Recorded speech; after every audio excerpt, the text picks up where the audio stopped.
আসসালামু আলাইকুম। পিএইচ নির্ণয় টাইপটা অ্যাডমিশনের জন্য খুবই গুরুত্বপূর্ণ একটা টাইপ। সো তোমরা অনেকদিন ধরে চাচ্ছিলা যে পিএইচ থেকে কিভাবে তোমরা যে কোনো একটা কোয়েশ্চেন আসলেই উত্তর করতে পারো, সেটা আমি একটা প্রসেস দেখিয়ে দিই। তো টোটাল হচ্ছে পিএইচ থেকে তোমার 5টা ফর্মুলা আমি তোমাদেরকে দেখাবো। এই 5 ধরনের পিএইচ থেকে যে কোনো একটা পিএইচ যদি চলে আসে, তোমরা খুব ইজিলি ইনশাআল্লাহ অ্যান্সার করে আসতে পারবা। লাস্ট পর্যন্ত জাস্ট ভিডিওটা দেখো, তাহলে পিএইচ থেকে অ্যাডমিশন অন্তত আর কোনো ধরনের সমস্যা থাকবে না। আচ্ছা দেখো, আমরা এক এক করে আগাই।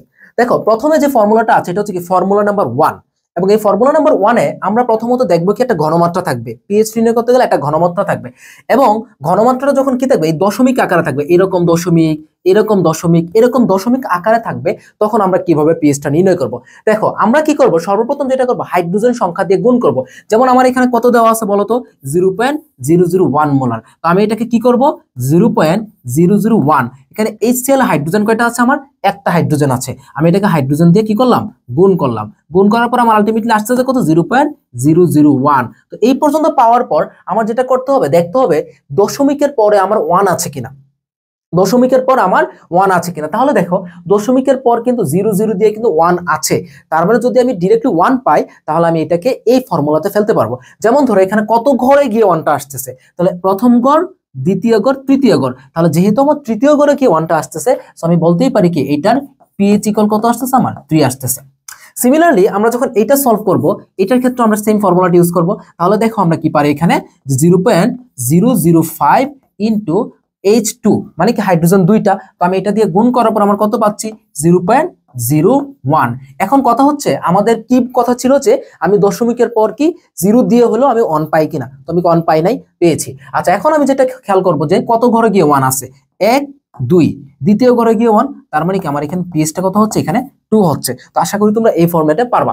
এখন এইটার ক্ষেত্রে আসো, এই কোয়েশ্চেনটা যখন আমাদের চলে আসছে, আমরা সেম ফরম্যাট একটু ফেলে দেখি। তো তাহলে কি আছে, 0.001 ইন্টু 2। ওকে, আমরা গুণ করার পর দেখো এখানে কি পাচ্ছি, 0.0 কত পাচ্ছি বলো তো, 002 পাচ্ছি। এখন কত হচ্ছে ভাই, আমি তো তোমাদেরকে বলছিলাম যে তোমাদের কি পাওয়া লাগবে, এখানে অবশ্যই দশমিকের পর 0 দিয়ে হইলেও 1 পাওয়া লাগবে। বাট আমরা কি এখানে 1 পাইলাম, এখানে আমরা পাইলাম কি 2।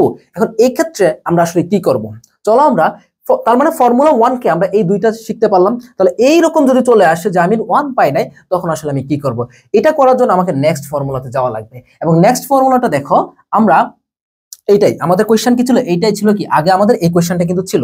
সো আমরা এখানে কত পেলাম, 0.002 মোলার। আমরা ওখান থেকে কত পেলাম, যে আমরা 0.002 মোলার পেলাম।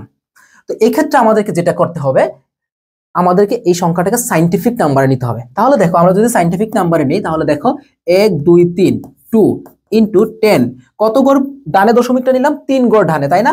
1 গড় ডানে, 2 গড় ডানে, 3 গড় ডানে দশমিকটা নিলাম, তার মানে কি আমার 2 ইন্টু 10 ইনভার্স 3। সো আমরা এটা কি পেলাম, একটা সাইন্টিফিক নাম্বারে পেলাম। আমাদের এই ফর্মুলাটা হচ্ছে কি মূলত সাইন্টিফিক নাম্বারের ফর্মুলা। সাইন্টিফিক নাম্বারের ফর্মুলা যদি আমরা সাইন্টিফিক নাম্বারে পাই, তাহলে আমাদেরকে পিএইচটা যেভাবে নির্ণয় করতে হবে, দেখো আমরা যেটা করব, আমরা ফর্মুলাটা হচ্ছে কি আমাদের পাওয়ার, ফর্মুলা হচ্ছে কি আমাদের পাওয়ার মাইনাস লগ সামনের সংখ্যা, লগ সামনের সংখ্যা। এটাই হচ্ছে কি আমাদের এইখানকার ফর্মুলা। তার মানে তোমাকে যদি সাইন্টিফিক, নরমালি তোমাদেরকে সাইন্টিফিক নাম্বারটা দেওয়া থাকে, এরকম দেওয়া থাকতে পারে যে 2 ইন্টু 10 ইনভার্স 3 মোলার H2SO4 এর পিএইচ কত। কোশ্চেন আসলে এইভাবে আসবে, এতটা ঘুরিয়ে আসবে না। আমি তোমাদেরকে বোঝানোর জন্য জাস্ট একটু বেশি বেশি করে দেখাচ্ছি এখানে। তাহলে দেখো এখানে পাওয়ারটা কত বলো তো দেখি, এখানে পাওয়ার কত আছে, এই যে 3। এখানে কিন্তু ইনভার্স দেখার টাইম নেই, তুমি জাস্ট পাওয়ারটা দেখবা, এখানে চিহ্ন দেখার কোনো টাইম নেই, ডিরেক্টলি এসে বসায় দিবা পজিটিভ মান। 3 মাইনাস লগ সামনের সংখ্যা কত, এখানে 2 আছে, লগ 2 বসালাম। এখানে এসে তো স্টুডেন্টরা পেস্টটা লাগায় যে ভাই সবকিছু পারলাম, বাট লগের মানগুলো আমি কোত্থেকে পারবো। তাহলে চলো আমরা লগের যে মানগুলো আমাদের এক্স্যাক্টলি এই কোশ্চেনগুলো সলভ করতে প্রয়োজন হয়, সেগুলো আমরা একটু দেখে ফেলি। দেখো এখানে আমাদের লগ 1 থেকে লগ 6 পর্যন্ত যদি আমাদের জানা থাকে, তাহলে আশা করি এই টাইপের কোনো কোশ্চেন আমাদের এর বাইরে আসবে না। মনে রাখবা, লগ 1 এর মান কত, 0, লগ 2 এর মান 0.3। জাস্ট এইটুকু পর্যন্ত মনে রাখো, বাকি কোনোটাই তোমাদের এখান থেকে মনে রাখা লাগবে না। তাহলে মনে রাখবে কি, আমাদের লগ 1 এর মান 0, লগ 2 এর মান 0.3। এখন লগ 3 থেকে লগ 6 পর্যন্ত যারা আছে, তাদেরকে আমরা কিভাবে মনে রাখবো, আমরা তাদেরকে মনে রাখার জন্য জাস্ট একটা দশমিক দিব। কি দিব, একটা দশমিক দিব। দশমিক দিয়ে আমার যত লগ বের করতে বলতেছে, তার সাথে আমি 2 যোগ করব।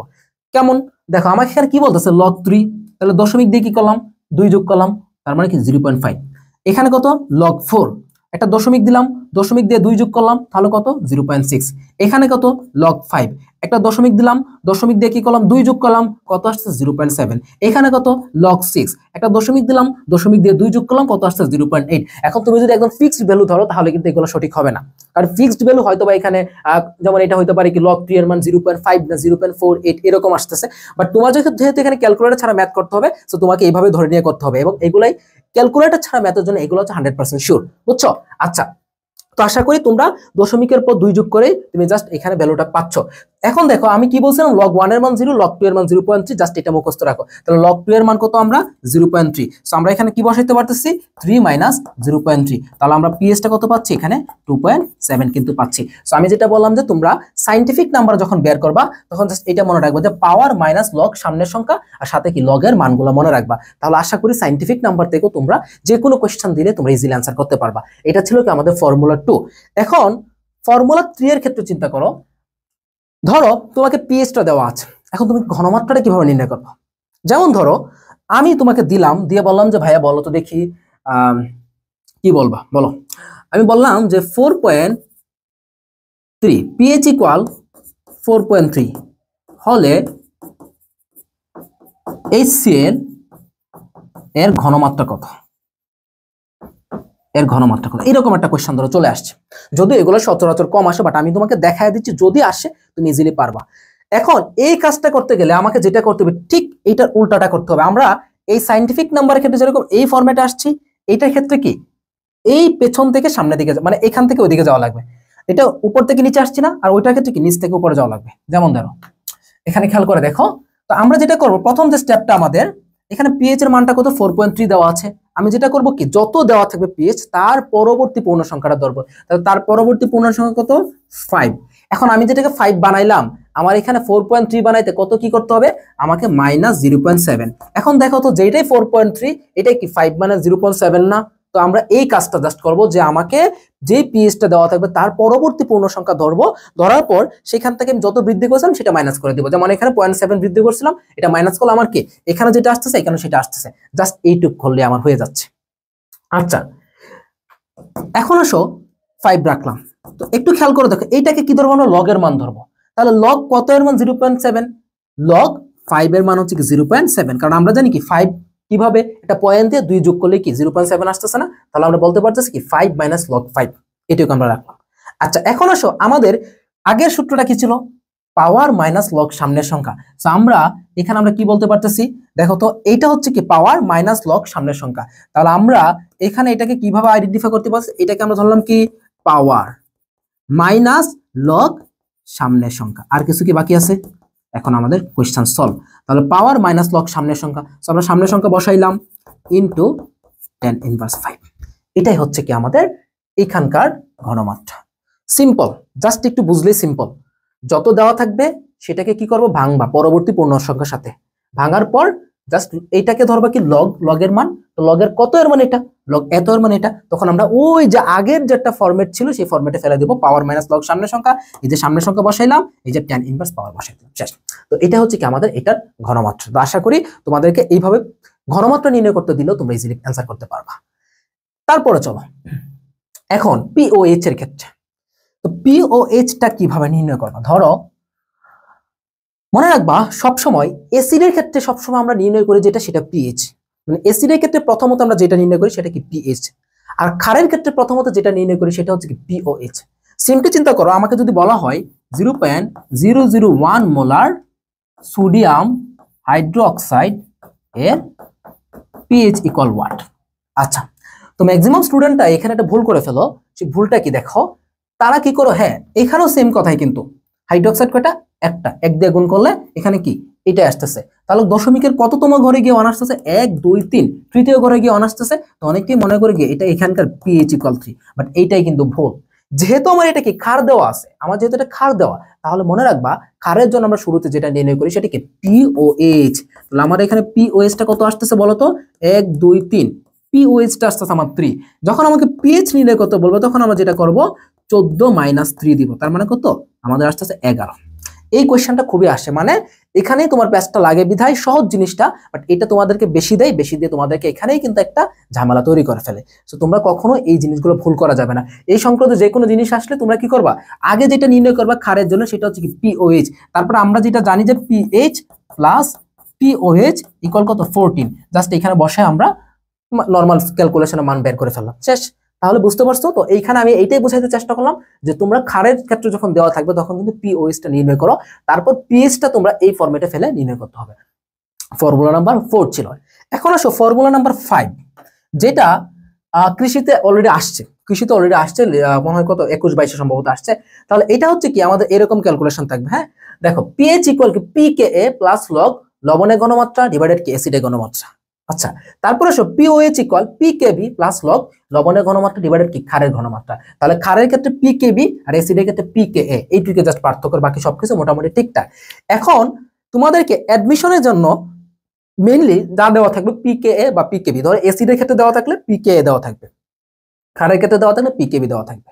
ওকে, আচ্ছা, তো অ্যাডমিশনে যেটা করবে তোমাকে এখানে লবণের ঘনমাত্রা এবং অ্যাসিডের বা লবণের ঘনমাত্রা এবং ক্ষারের ঘনমাত্রা দুইটা ঘনমাত্রাই তোমাকে সমান সমান দিবে, যাতে করে তোমার এখানে লগ 1 এর মানটা বের করতে হয় আলটিমেটলি, বুঝছো? কারণ এছাড়া ক্যালকুলেশন করতে স্টুডেন্টরা প্যাচ লাগাবে। যেমন ধরো আমাদের এই কোয়েশ্চেনটা ছিল কি এগ্রি 22-23, তো আমাদের কি দেওয়া আছে সমপরিমাণ 0.5 মোলার অ্যামোনিয়া, অ্যামোনিয়াকে একটা ক্ষার, 0.5 মোলার অ্যামোনিয়াম ক্লোরাইড দ্রবণের মিশ্রণের পিএইচ কত, পিকেবি দেওয়া আছে কত 4। আচ্ছা, চলো আমরা একটু নির্ণয় করি। আমাদের চাচ্ছে কি পিএইচটা যাচ্ছে, সো আমরা মনে রাখবো কি আমরা জানি কি pOH equal pKb plus log লবণের ঘনমাত্রা ডিভাইডেড কি ক্ষারের ঘনমাত্রা, এটা তো আমরা জানি। চলো আমরা একটু ভ্যালুগুলো বসাই দেই, তাহলে আমাদের সবকিছু সলভ। পিকেবি কত এখানে দেওয়া আছে 4 প্লাস লগ, আমি বলছিলাম না লবণ এবং ক্ষারের ঘনমাত্রা দুইটাই সেম দেওয়া থাকবে যে কোনো কোয়েশ্চেনে 0.5 0.5, তাহলে আমাদের আসতে আসতে কত 4 প্লাস লগ 1।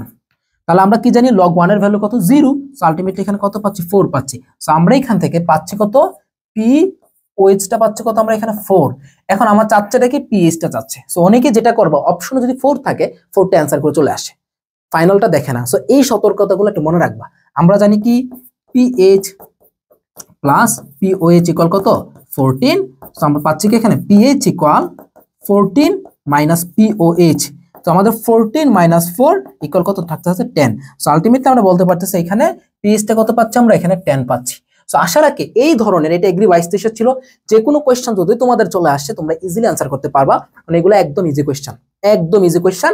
জাস্ট সূত্র জানবা, জাস্ট এই দুইটা সূত্র জানবা, তাহলে তোমাদের এখানে হয়ে গেছে, আর কিচ্ছু লাগবে না, বুঝছো? ওকে, তো এই ছিল মোটামুটি আমার মনে পেজ থেকে। আশা করি যা দেখাইলাম তা থেকে তোমরা, আমি জাস্ট প্র্যাকটিস করাই না ওরকম, আমি জাস্ট তোমাদেরকে প্রসেসটা দেখাই দিলাম। তোমরা যে কোনো জিনিস প্র্যাকটিস করতে যদি প্রবলেমে পড়ো আমাদের ফেসবুক পেজেও জানাইতে পারো, অথবা যে কোনো জায়গায় টেলিগ্রামে আমাদেরকে জানাই দিতে পারো, আমি তোমাদেরকে সলভ দিব নিজ দায়িত্বে। আচ্ছা, এখন তোমাদের যেহেতু দেখতে দেখতে কৃষির পরীক্ষার সামনে চলে আসছে, এই সময়টা তোমাদের কিন্তু প্র্যাকটিসটা বেশি প্রয়োজন, তোমরা জানো।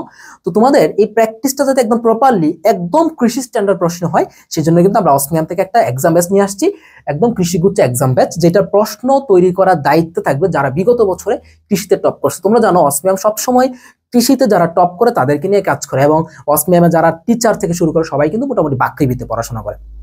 সো আমাদের এই যে একটা এগ্রি নিয়ে একটা এক্সপিরিয়েন্স, সেই এক্সপিরিয়েন্স থেকে তোমাদেরকে সবচেয়ে স্ট্যান্ডার্ড প্রশ্ন এক্সামটা আমরা তোমাদেরকে প্রোভাইড করবো। সেখানে অনলাইন এক্সাম থাকবে, খুবই স্পেশাল একটা বিষয় প্রিন্টেড এক্সাম, যেটা দিয়ে তুমি বাসায় বসেই এক্সাম দিতে পারবা হুবহু অফলাইনের মতো। এছাড়াও মেন্টরশিপ সেশন থাকবে, যেখানে তোমাদের কৃষিগুচ্ছের তৃতীয় মারুফ ভাইয়া এবং কি আমি তোমাদেরকে গাইডলাইনটা দিব কিভাবে তোমরা প্রস্তুতিটা নিবা। সাথে তোমরা মেরিট লিস্ট দেখতে পারবা, এগ্রি লাস্ট 5 সাজেশন পাচ্ছ, এবং অলরেডি এই কোর্সে 550-এর মতো স্টুডেন্ট এনরোল করছে জাস্ট 3 দিনে। তো আশা করি এখানে 2 থেকে 3,000 স্টুডেন্ট এখানে হবে, এবং তুমি একটা বড় আকারের স্টুডেন্টের সাথে কম্পিটিশন করে নিজের অবস্থানটা যাচাই করতে পারবা। এবং কোর্স ফিটা খুবই লিমিটেড রাখছি, যেটা অসমিয়ামে কখনো এই কোর্স ফি রাখা হয় না, মাত্র 299 টাকা এনরোল করতে পারবা। সো যারা লাস্ট মোমেন্ট একটা প্র্যাকটিস করার মতো এবং ভালো একটা প্ল্যাটফর্ম খুঁজতেছিল, তারা এখনই এনরোল করে ফেলো আমাদের কৃষিগুচ্ছ এক্সাম ব্যাচে। আসসালামু আলাইকুম।